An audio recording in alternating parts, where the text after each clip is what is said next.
दोस्तों आज के इस वीडियो में हम डिस्कस करने वाले हैं 10 फाइनेंशियल मिस्टेक जो आपको नहीं करना चाहिए। यानी कि फाइनेंस पैसे के बारे में 10 ऐसी गलती जो आपको नहीं करना चाहिए और लोग जाने अनजाने में करते हैं।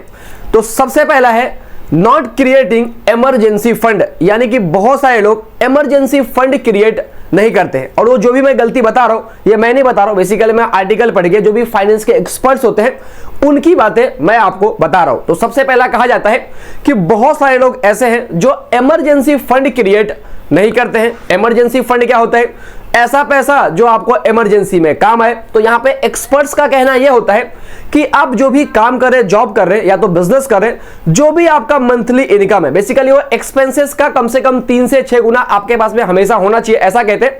लेकिन मैं आपको ऐसा कह रहा हूं कि जो भी आपका मंथली इनकम है, आपके घर पे जो भी पैसा आता है उसका कम से कम 6 गुना आपके पास में होना चाहिए।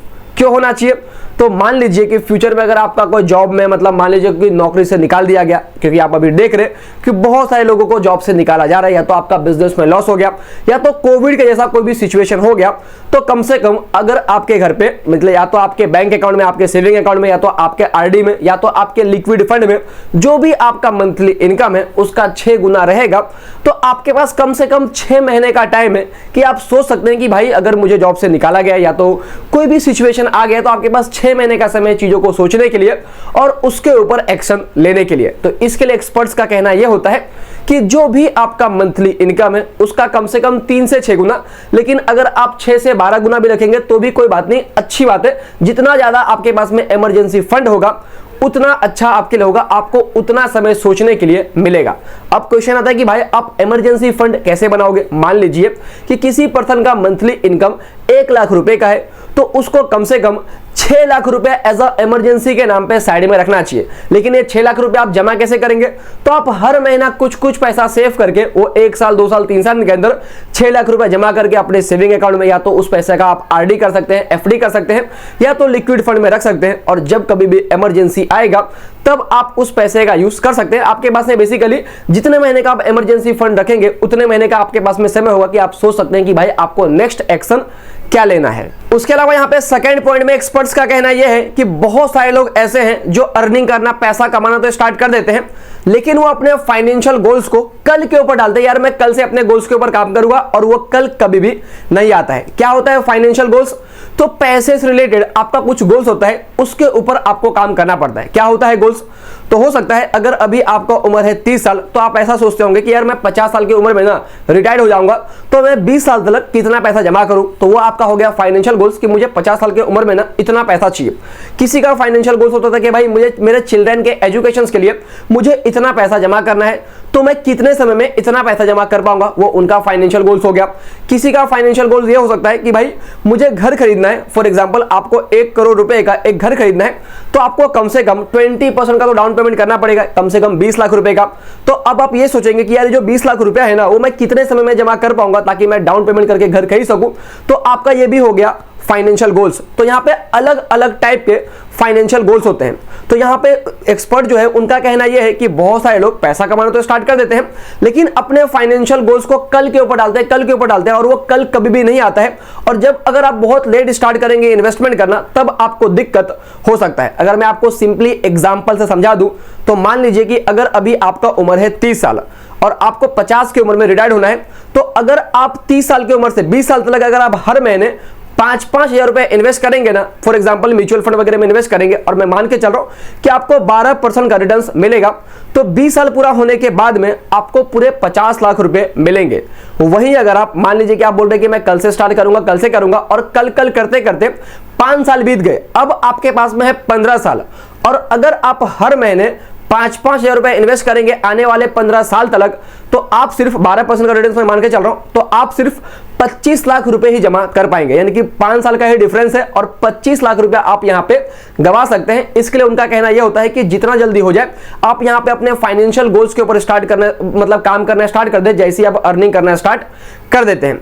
उसके अलावा यहां पे एक और पॉइंट आता है थर्ड पॉइंट में कि यार बहुत सारे लोग ऐसे होते हैं जो अपने फाइनेंशियल गोल्स के ऊपर जब काम करना स्टार्ट करते हैं तो वो लाइफ इंश्योरेंस और हेल्थ इंश्योरेंस को कंसिडर नहीं करते। यानी कि आप इन्वेस्टमेंट करना स्टार्ट तो कर दिए हैं, लेकिन यहाँ पे ना आप अपने फैमिली के लिए ना खुद के लिए कोई लाइफ इंश्योरेंस लिए, ना ही अपने फैमिली या तो खुद के लिए कोई हेल्थ इंश्योरेंस लिए। तो आपको लाइफ इंश्योरेंस और हेल्थ इंश्योरेंस को भी परचेस करना चाहिए। डेफिनेटली बहुत लोग परचेस करते हैं, लेकिन बहुत सारे लोग ऐसे भी हैं जो अभी भी लाइफ इंश्योरेंस और हेल्थ इंश्योरेंस को परचेस नहीं करते हैं। अब यहाँ पे क्वेश्चन आता है कि भाई हमें कितने का लाइफ इंश्योरेंस परचेस करना चाहिए। तो यहाँ पे एक्सपर्ट्स का कहना सिंपली यही है, यानी कि बहुत सारे रूल्स है, लेकिन एक रूल यहाँ पे सिंपल ये है कि जो भी आपका एनुअल इनकम है उसका कम से कम 10 गुना आपके पास में लाइफ इंश्योरेंस पॉलिसी होना चाहिए। प्लस जो भी अगर आउटस्टैंडिंग लोन है तो उसको भी कंसिडर करना चाहिए। अगर एग्जांपल से समझा दूं तो मान लीजिए कि आप साल का 5 लाख रुपया कमाते हैं और यहाँ पे आपके ऊपर एक 30 लाख रुपए का होम लोन भी है। तो यहाँ पे एक्सपर्ट्स का कहना सिंपली है कि 5 लाख का 10 गुना, यानी कि आपके पास में 50 लाख रुपया प्लस 30 लाख का लोन है, तो आपके पास में टोटल 80 लाख का एक लाइफ इंश्योरेंस पॉलिसी होना चाहिए, ताकि अगर फ्यूचर में आपका डेथ वगैरह हो जाए तो आपके फैमिली मेंबर को फाइनेंशियली प्रॉब्लम ना हो। उसके अलावा आपके पास में एक हेल्थ इंश्योरेंस पॉलिसी भी होना चाहिए। कितने का होना चाहिए? तो जनरली आप जो भी सोसाइटी में रहते हैं, गांव में रहते हैं, शहर में रहते हैं, उसके हिसाब से डिपेंड करता है, लेकिन नॉर्मली 3 से 5 लाख का तो मिनिमम आपके पास में हेल्थ इंश्योरेंस होना ही चाहिए। उसके अलावा यहाँ पे 4th पॉइंट में यह कहा गया है कि अभी भी बहुत सारे लोग ऐसे हैं जो ट्रेडिशनल इन्वेस्टमेंट ऑप्शन में ही पैसा इन्वेस्ट करते हैं, जैसे कि बैंक का एफडी हो गया, आरडी हो गया, पोस्ट ऑफिस का स्कीम हो गया, एलआईसी का कोई स्कीम हो गया। तो इस तरीके के स्कीम में अभी भी लोग ज्यादा करके अपना पैसा इन्वेस्ट करते हैं, जो कि उनको न्यू इन्वेस्टमेंट ऑप्शन में भी पैसा इन्वेस्ट करना चाहिए, जैसे कि आपका स्टॉक मार्केट हो गया, म्यूचुअल फंड हो गया। क्योंकि अगर आपको लॉन्ग टर्म में अपना गोल्स जल्दी से पूरा करना है तो आपको डेफिनेटली डायरेक्टली या तो इनडायरेक्टली स्टॉक मार्केट में पैसा इन्वेस्ट करना होगा। डायरेक्टली आप किसी कंपनी का खुद से शेयर परचेस करेंगे और इनडायरेक्टली आप एसआईपी के जरिए म्यूचुअल फंड वगैरह में पैसा इन्वेस्ट करेंगे। वहीं अगर आप ट्रेडिशनल इन्वेस्टमेंट ऑप्शन में पैसा इन्वेस्ट करते हैं, जैसे कि बैंक का एफडी, आरडी, पोस्ट ऑफिस का स्कीम, एलआईसी वगैरह का, तो वहां पे आप साल का 5 से 7% का रिटर्न अर्न कर सकते हैं, जबकि आपको इन्फ्लेशन ही 6 से 7% का है। और वहीं अगर आप म्यूचुअल फंड में एसआईपी के जरिए इक्विटी म्यूचुअल फंड में पैसा इन्वेस्ट करेंगे, तो अगर आप यहां पे 7 से 8 साल तक पैसा इन्वेस्ट करते हैं तो यहां पे आप डेफिनेटली 12 से 13% का जो रिटर्न है वो अर्न कर सकते हैं। तो यहां पे अगर आप एक सीनियर सिटीजन है तब तो आप डेफिनेटली रिस्क नहीं ले सकते, तो यहां पे आप बैंक के एफडी में या तो पोस्ट ऑफिस के स्कीम वगैरह में पैसा इन्वेस्ट कर सकते हैं। लेकिन अगर अभी आप एक यंग है और अभी आप एक अर्निंग पर्सन है तो आपको डेफिनेटली जो पुराना इन्वेस्टमेंट ऑप्शन है उससे आगे निकल के आपको स्टॉक मार्केट, म्यूचुअल फंड के बारे में भी सोचना चाहिए, क्योंकि लॉन्ग टर्म में आप यहां से डेफिनेटली रिस्क है, but at the same time आप अच्छा रिटर्न यहां से अर्न कर सकते हैं। तो कुछ पोर्शन आप चाहे तो म्यूचुअल फंड में एसआईपी के जरिए भी इन्वेस्ट कर सकते हैं। उसके बाद यहां पे 5th पॉइंट में बोला गया है कि बहुत सारे लोग इंश्योरेंस और इन्वेस्टमेंट दोनों के बीच में कंफ्यूज होते हैं और वो इंश्योरेंस और इन्वेस्टमेंट दोनों को एक ही में मिक्स कर देते हैं, जबकि यहां पे एक्सपर्ट्स का कहना यह है कि आपका इंश्योरेंस और आपका इन्वेस्टमेंट दोनों का जो गोल्स है ना वो बिल्कुल अलग अलग होना चाहिए। फॉर एग्जांपल, अगर आपने मान लीजिए कि एलआईसी का कोई एंडोमेंट पॉलिसी खरीदा, जहां पे आपने 2 लाख का एलआईसी का प्लान खरीदा और 20 साल पूरा होने के बाद में आपको 4 लाख रुपए मिलेंगे, तो आपने क्या सोचा कि अगर मेरा डेथ हो गया तो मेरे फैमिली मेंबर को पैसे मिल जाएंगे, और अगर मेरा डेथ नहीं हुआ तो मुझे 4 लाख रुपए मिल जाएंगे। तो आप ये सोचेंगे कि मेरा इंश्योरेंस और इन्वेस्टमेंट दोनों का काम एक ही एलआईसी पॉलिसी में हो गया। लेकिन यहाँ पे एक्सपर्ट्स का कहना यह होता है कि आपको इंश्योरेंस के लिए एक प्योर टर्म प्लान परचेस करना चाहिए। और प्योर टर्म प्लान में क्या होता है, तो यहां पे अगर आपका डेथ होगा ना तभी आपके फैमिली मेंबर को पैसे मिलेंगे, और अगर आपका डेथ नहीं होगा तो कोई भी पैसा नहीं मिलेगा। यानी कि आप कह सकते हैं कि यहां पे आपका जो भी प्रीमियम आप पे करेंगे वो पैसा आपका डूब जाएगा। अब आप सोचेंगे कि भाई जब पैसा डूब जाएगा तो एक्सपर्ट्स ऐसा क्यों कहते हैं कि मुझे टर्म प्लान ही परचेस करना चाहिए। तो यहां पे बेसिकली होता यह है कि अगर आप एक ऐसा पॉलिसी परचेस करेंगे जहां पे आपने 2 लाख का पॉलिसी खरीदा और 20 साल पूरा होने के बाद में आपको 4 लाख मिलेंगे, तो उस पॉलिसी का जो प्रीमियम है ना वो बहुत ज्यादा होता है। लेकिन वहीं पे अगर आप एक टर्म प्लान खरीदेंगे कि अगर डेथ होगा तभी पैसा, नहीं तो नहीं मिलेगा, तो उसका प्रीमियम ना बहुत कम होता है। आप डेफिनेटली इंश्योरेंस कंपनी से भी पता कर सकते हैं। इसके लिए एक्सपर्ट्स का सजेशन ये होता है कि भाई जो इंश्योरेंस का मेन काम क्या है कि अगर मेरा डेथ होगा तो मेरे फैमिली मेंबर को फाइनेंशियल सपोर्ट मिलना चाहिए। तो उसके लिए आप एक टर्म प्लान खरीदो जहां पे आपको प्रीमियम बहुत कम पे करना पड़ेगा, और बाकी का जो पैसा है ना वो आप कहीं पे इन्वेस्ट कर दो। तो इसके लिए उन्होंने इंश्योरेंस को अलग किया है और इन्वेस्टमेंट को अलग करने के लिए कहा है। उसके बाद यहाँ पे जो 6th पॉइंट है ना वहां पे ये कहा गया है कि जब लोग अपने रिटायरमेंट का प्लानिंग करते हैं ना, जब आप अपने रिटायरमेंट का फाइनेंशियल प्लानिंग करते हैं तो उसके अंदर आप इन्फ्लेशन को कंसीडर नहीं करते हैं। इस चीज को मैं आपको सिंपली एग्जांपल से समझाता हूं। मान लीजिए कि आप अभी एक अर्निंग पर्सन है, आपने पैसा वगैरह कमाना स्टार्ट कर दिया है, और यहां पे अगर आप हर महीने 5-5 हजार रुपया एज एसआईपी करते हैं म्यूचुअल फंड में, और यहाँ पे आप 25 साल तक एसआईपी करने वाले हैं, और मैं ये मान के चल रहा हूँ कि आपका जो एनुअल ग्रोथ रेट है ना वो आपको 12% का रिटर्न मिल सकता है। तो 25 साल पूरा होने के बाद में आपका जो टोटल पैसा बनेगा वो बनेगा तकरीबन 95 लाख रुपीस के अराउंड में। लेकिन यहाँ पे आपने तो सिर्फ ये देखा कि भाई मैं हर महीने अगर 5-5 हज़ार रुपए इन्वेस्ट करता हूँ तो 25 साल के बाद में पूरा मुझे कितना मिलेगा, तो 95 लाख रुपीस मिलेंगे। बट यहाँ पे एट द सेम टाइम आपने इन्फ्लेशन, जिसको महंगाई कहते हैं, उसको कंसिडर नहीं किया। मान लीजिए कि अगर हर साल इन्फ्लेशन का जो परसेंटेज है अगर वो 6% है, तो आज आप जो चीज 100 रुपए का खरीद रहे हैं ना वो अगले साल आपको 106 रुपए का मिलेगा, उसके अगले साल आपको 112 रुपए का मिलेगा। तो उसके हिसाब से अगर हम अपने रिटायरमेंट का प्लानिंग करें तो मैं मान के चलता हूं कि आप हर महीने 5-5 हज़ार रुपए इन्वेस्ट करने वाले हैं, 25 साल तक इन्वेस्ट करने वाले हैं, और यहाँ पे जो रिटर्न है हम साल का मान के चलते हैं 12% है। लेकिन हम यहाँ पे अभी जो है ना 6% का रिटर्न्स भी कंसिडर कर रहे हैं। आप बेसिकली यहाँ पे इमेज भी देख सकते हैं। तो अगर मैं इन्फ्लेशन के साथ में अपने रिटर्न्स को एडजस्ट करूं तो यहाँ पे 25 साल के बाद में मुझे जो 95 लाख रुपीस मिलने वाले थे उसका जो वैल्यू है 6% के महंगाई के हिसाब से वो होगा अराउंड 35 लाख रुपीस के अराउंड में। तो यहाँ पे जब आप विदाउट इन्फ्लेशन कैलकुलेट करेंगे तो आपको क्या लगेगा कि मुझे 95 लाख रुपीस मिलेगा, तो बहुत ज्यादा होता है। But at the same time जब हम महंगाई को भी साथ में लेके चलेंगे तो आप देखेंगे कि वो 95 लाख रुपीस का जो कीमत है ना वो एक्चुअली में 25 साल के बाद में सिर्फ 35 लाख रुपीस है। तो यहाँ पे ये कहा गया है कि जब आप अपना फाइनेंशियली प्लानिंग करेंगे, कोई भी फाइनेंशियल प्लानिंग आप अपने चिल्ड्रन के एजुकेशन के लिए, आप खुद के रिटायरमेंट के लिए, या तो कोई भी अदर गोल्स के लिए, तो यहाँ पे आपको इन्फ्लेशन भी कंसिडर करना चाहिए। उसके बाद यहाँ पे 7th पॉइंट में बोला गया है कि बहुत सारे लोग अपने लोन्स और अपने इन्वेस्टमेंट को लेकर के कंफ्यूज होते हैं। किस तरीके से कंफ्यूज होते हैं? तो मान लीजिए कि आपके ऊपर कोई लोन से, कोई पर्सनल लोन होगा, या तो आपका जो क्रेडिट कार्ड का बिल है ना उसको आप ईएमआई के जरिए पे करते होंगे, या तो आपके ऊपर कोई होम लोन होगा, या तो कोई कार लोन, यानी कि किसी भी तरीके का कोई लोन है आपके ऊपर और उसका जो ईएमआई है वो आप हर महीने पे करें एंड नॉर्मली हर एक चीज चल रहा है। लेकिन अभी आपका जो इनकम है ना वो बढ़ चुका है, या तो कहीं से आपको बोनस मिल जाता है, तो यहाँ पे आपके हाथ में जो एक्स्ट्रा पैसा आया है ना उसको लेकर के लोग कंफ्यूज होते हैं कि इस पैसे को मैं अपने लोन को फटाफट पे कर दूं कि इसको इन्वेस्टमेंट करना स्टार्ट करूं।